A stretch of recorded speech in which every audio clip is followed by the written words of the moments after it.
To the film before we start. Yeah. So, Michael, how did it all begin? The film, we started talking about this in 2012. I had seen a film that Pip had made that he produced and directed called Last Shot Standing. It was a documentary about the business of vinyl. And probably a little while before that, I decided that I wanted to get back into making documentaries, having made drama for some time. And I'd like to do the crazy thing of attempting to do both. Saw that film, asked Pip if we could have a meeting, and then we talked about various ideas. And then I did that classic thing of went out the door, went to get on my bike, and then looked at him and thought, he's a cyclist. I said, we should do a film about bikes. And his eyes lit up at that point, so that was it really.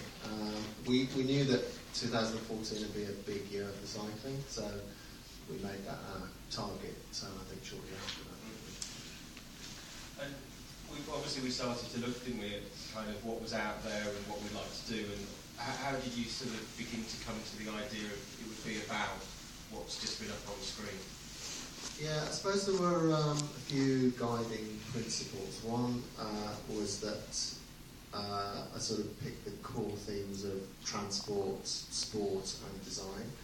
But the other one was, as it evolved, decided that if we were to focus or tell bigger stories from the 1960s onwards, then we could interview the people who were there.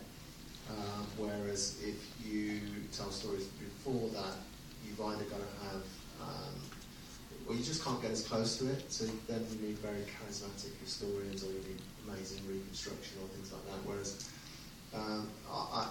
as we got more into it, I realised that there were some great stories post-1960s that hadn't really been told, and so that became, the sort of meat of the film. Right, so there's a bit of background. Who's got a question?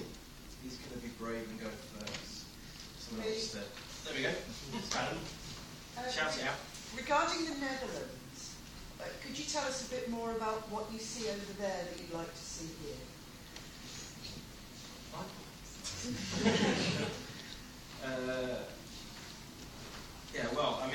We put it in there because Holland is obviously somewhere that everybody talks about when you start talking, as the film began to explore the place of the bicycle, if you like, in contemporary space, then that's an obvious place to look at.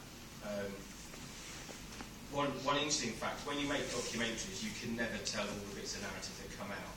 And one of the interesting things about Holland is, even though it is a great place to go cycling and it's a fantastic infrastructure that's over there, if you talk to people who want to ride their bicycles fast, they don't like it that much, because everyone shouts at them to get off the road where they're trying to cycle fast and get onto the cycle paths where they can't really cycle very fast. But I think in terms of looking at it and seeing what's going on here, then the big issue is the one about the fact that they made a very definite decision to spend a significant amount of money on cycling in a transport budget, 30 or 40 years ago now, and the difference that's made has been absolutely huge. And that's something I think has been coming out. We've done 40, 50, 60 cinema screenings now, a lot of them with Q&A, some with people like Chris Boardman, and that's coming up all the time, is that's the big thing that we need over here, is actual transport spend, not grants towards cycling, but something that's there in the budget year on year on year. So that's probably what we're looking at, I think, isn't it, really? Yeah, and I think that you do need, you are going to have different things for each country, but that's the central thing, if you like, that in those countries it's recognised as a form of transport. That's the bottom line, I think, but it's not. That's the big difference. The other thing as well, and there is a technical term for this, I can't remember it, but the real thing that would make a huge difference here is what they've got in not only Holland but a number of the European countries, and that's where they have a legal system that protects the most vulnerable first. So, if you're a cyclist and you're a pedestrian, then you're guilty until proven otherwise. So it begins with the pedestrian, then it's the cyclist, etc., etc. So we don't have that in this country, and we only have to look around at lots of the horror stories. so that would make a huge difference too. And there is a lot of campaigning going on around that. Yes, sir. John. Pip, very glad to see the film at last.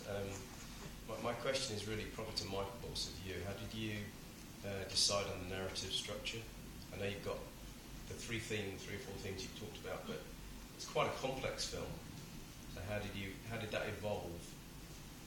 Well, I think there's perhaps lots of ways to answer that, but perhaps one of the most interesting ones is the through crowdfunding, or partly through crowdfunding. And that had quite a surprising effect on the film in a way that I would never have envisaged. This is the first film that I've been involved with that had crowdfunding. And we were just getting into the edit, and the film was at a point that I wasn't ready to show it to anybody, not even myself. I don't think I'd even seen it myself. And Pip and Sarah, the other producers, that a few days in advance said, Saturday's Meet the Filmmakers Day. I said, what? They said, for some of the crowdfunding people who've paid to meet filmmakers as part of their perk are going to come in and meet you on Saturday and we'll show them some of the film. And I said, okay. And like I said, it was at a stage that I hadn't really, it wasn't even a structure at that point.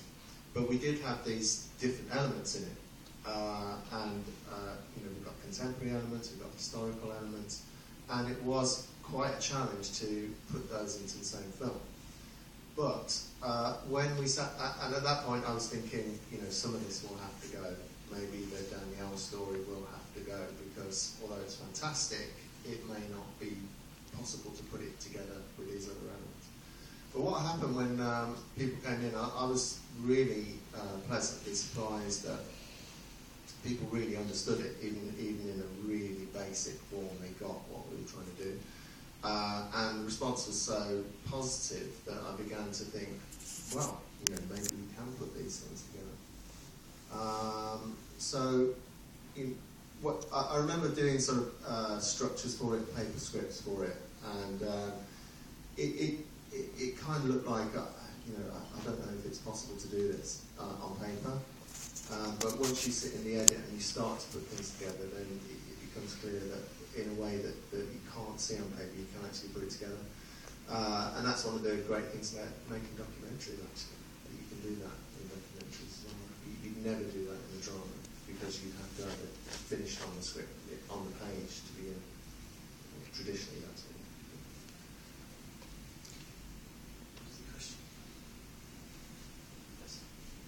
Going back to the Dutch connection, my wife and I have cycled some in Holland, enjoyed some of it, didn't enjoy some of it, for various reasons. The one thing that we noticed there was that many of the ordinary commuter cyclists were using electricity to assist their motion. Now, I've just been to the cycle show at the NEC, and there were hundreds of electric bikes there on show. How many people see electric bikes on the streets in this country? It doesn't seem to have been taken up here only by a minuscule few people. Why is that? Well, the first thing to say, we often say at these Q&As, we're not experts on cycling. We're filmmakers, but we have learned some stuff along the way. And for those that would have noticed, there is an electric bike in the film. On the official DVD out now, there is an extra on there which is totally about electric bikes.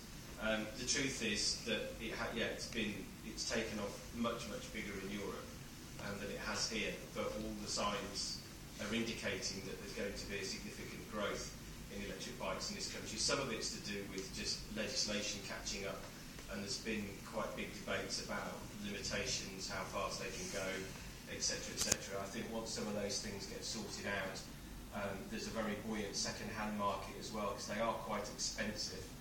Although once you've worked out, if you are commuting a reasonable distance, then the savings are enormous over a period of time. But I think it will grow, and I think it's inevitable that it will grow, and I think it will be very beneficial as well, because it will put more people on bicycles on the road, which is ordinary cyclists wanting to use the infrastructure, which is going to be positive. So I think it will grow, and I did it at the cycle show last year and went this year, and I couldn't believe how it had gone from, I think there was maybe 3 stands with electric bikes on the year before, and as you said, this year it was just a huge area full of electric bicycles, and it's having an impact not just on the roads, but mountain biking. Electric mountain bikes are really taking off as well.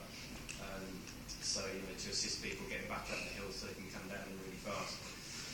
Although I do have a very funny story about someone who ran out of power in a very remote area, and that's not pretty apparently, because they're quite heavy to get back out.